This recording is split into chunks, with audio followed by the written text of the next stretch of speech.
Sens and grip matter way less than you think. There's no magic sens or grip. Trust your gut. If it feels natural and you enjoy it, learn how to use it. You're going to be playing a lot. Every grip and sens carries trade-offs, some more than others.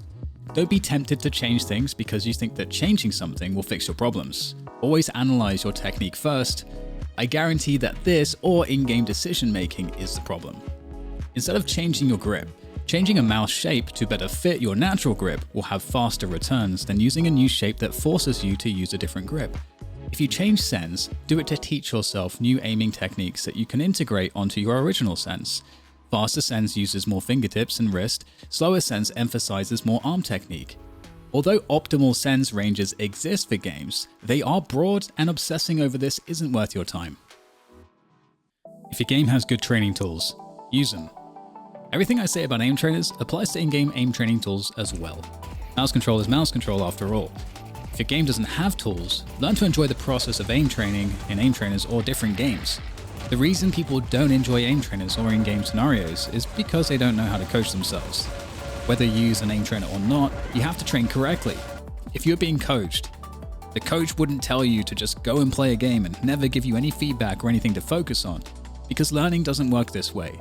Usually, we figure out what to do ourselves by watching others or by noticing where we are bad in the game. If you want to level up faster, ask more questions, study more, and focus on understanding how to improve your weaknesses. Learning requires focusing on the changes we want to make. YouTube has a lot of great content on training mouse control. My current favorites are Minigod, Viscose, and Matty OW. If you want to aim train but don't know how to start, the Voltaic Daily Improvement Method is a great entry point. The VDIM is designed to break down every skill so you can focus on different parts of your aiming. The Google Doc also goes over things to focus on, which is helpful, so check out the link in the description. Start easier than you think you need to. It's often the case that players try to use scenarios that are too difficult. Avoid this mistake so you don't waste time when you're training. If you play tasks that are too hard, it just makes it more difficult to reinforce good habits. If you want to know when to move up to the next level, the Voltaic benchmarks are designed to work with these playlists, so give the benchmark a go and see what scores you get. Don't let missing ruin your mental game and force you to over-focus on aim. I have a full video on this topic. Aiming is done best when it's secondary or subconscious. We want to aim as a reaction to a visual stimuli, where our practice then takes over and executes the shot. We want our active focus to be on decision-making, comms, awareness, and so on. As soon as we start to miss, our brain naturally wants to make aim a primary focus, because when we miss, we become concerned about controlling our aim because that's what's going wrong right now. Don't do this. This will make you aim worse. By adding in more cognitive load into the aiming process, it will slow you down and create more problems. Practice tension management. We want our tension to be in the correct spot when aiming, because this gives us the most control and consistency with flicking, smoothness, speed, and so on. I've had the greatest gains on this by practicing switching tasks in aim trainers. The reason is because you're forced after a flick to execute smoothness, which means you have to have lower tension or you're going to get punished. In FPS aim, when we flick, we need to use higher tension to go fast and less tension for a controlled landing or microcorrections. Whereas with tracking, you may want a consistent level of tension, and it depends on the speed of the target as to what tension you want. When playing, there are multiple reasons why we use too much tension and squeeze too hard, that famous death grip. A, we are stressed out because we might die. B, we don't have sufficient mouse control skill in the fight that went badly. And C, our tension is undertrained and therefore inconsistent. Each of these issues requires training and the confidence that training brings. By practicing tension management and getting reps with that sweet spot, we'll be less likely to death grip, and instead we'll be more likely to use the tension we trained, which brings more consistency to your game. Everyone is different, so go and figure out what gets the best results for you. Learn tracking smoothness. Smoothness is extremely important in all games. It translates to more stability and consistency with flicks, as well as higher DPS in any tracking scenario because you're spending more time on target. Depending on the distance the target is away from you, if you need to track them, you have to learn how to be smooth when matching their speed. And depending on how close or far they are, it may feel completely different, or you may want to use different techniques entirely. So train smoothness and see what works best. Train snappy flicks, micro adjustments, and hit confirm. A flick needs to be as fast as possible, which comes at the cost of possibly missing. If we miss, that's fine. If you landed close to the target and you've trained your micro adjustments, you'll still get the kill.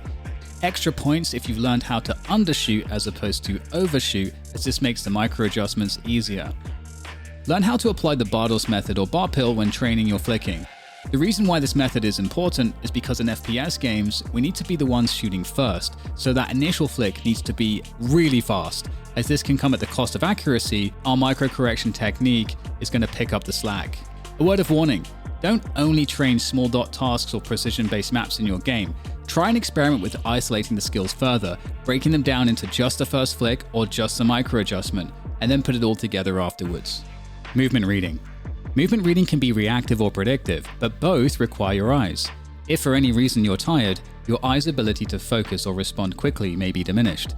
So get sleep, avoid eye strain, and use eyedroppers when necessary. Worth remembering. Eye warm-ups right at the top of training can be a great way to begin the warm-up or technique practice process. Otherwise, a common way aim trainer players approach this is by using dynamic clicking or switching scenarios. Our eyes need to be on the target that we're shooting, or if we're needing to quickly switch targets for maximum speed, our eyes need to focus on the target that we are shooting next, because this reduces the latency between killing our current target and then acquiring the second target. Experiment with having a softer focus that allows you to feel the movement of the entire scenario. When you're in-game and dialed in, you'll find that you'll naturally enter this softer focus, and that's when you're going to react the quickest to multiple opponents. Good game sense augments this ability, proving that aim training should supplement in-game experience. It can't replace it. Staying reactive with movement reading is important unless the movement trajectory of our opponent is guaranteed. The reason is because if we switch into predictive movement reading and we're wrong, it can take a long time to recover, and generally that's a fatal error. Being reactive is more reliable. Use a process for consistency. If you want to improve even more quickly, design a practice regimen that includes sleep, exercise, warm-up, technique work, match play, and some kind of review or note-taking. An effective warm-up can be done in 10 to 15 minutes. Technique work should focus on fixing skills and generally be at least 15 to 30 minutes per session. You can train for hours in theory, it's simply up to you how you balance your own schedule. You could have days where you spend all your time with technique work and skip it on other days, or just do a little every day. Play until you get noticeably tired or focus becomes an issue, because at this point your practice is going to turn to garbage and you'll likely start to reinforce bad habits or mistakes. A real 2 steps forward, 1 step back kind of deal. The note-taking or review portion is good because having some amount of reflection on your training helps to keep you honest, learning and directed for your next sessions. Something I'll add in here as well is the mental contract. Actively reflect on your mental game contract before you go into a ranked game with your non-negotiable behaviors, your mindset, your goals, how you meet challenges, how you treat others, how you handle tilt, and so on. The best players know how to teach themselves. To teach yourself, you have to be obsessive and get the knowledge. The answer won't fall into your lap. You have to do the work to find it.